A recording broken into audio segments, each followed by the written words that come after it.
राहुल काही क्षण मोबाईलकडे पाहतच राहतो. सायली त्याच्या खांद्यावर हलकेच हात ठेवते. सायली, राहुल, काय झालं? राहुल क्षणात मोबाईल लॉक करतो.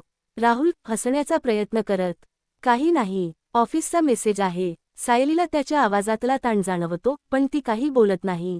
दोघे बाईकवरून निघून जातात. त्याचवेळी काळी एसयूव्ही शहराच्या दुसऱ्या रस्त्यावरून त्यांच्या मागे अंतर ठेवून चाललेली असते.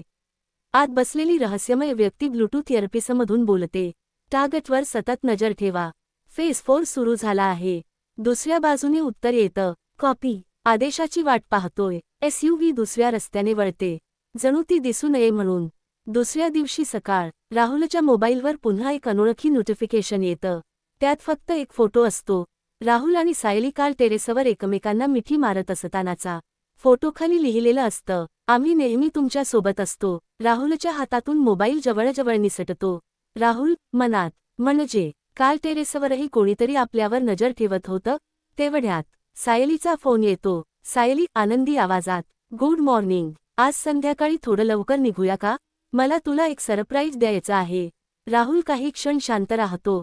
राहुल, हो, नक्की. पण त्याच्या मनात भीतीचं वादळ सुरू झालेलं असतं. ऑफिस दुपार. नेहा घाईघाईने राहुल आणि सायली जवळ येते. नेहा, तुम्हा दोघांना सीईओ सरांनी लगेच त्यांच्या केबिनमध्ये बोलावलं आहे. राहुल आणि सायली एकमेकांकडे पाहतात.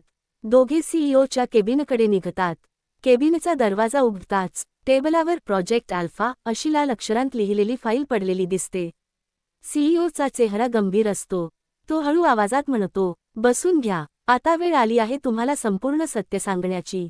राहुल आणि सायली स्तब्ध होऊन एकमेकांकडे पाहतात.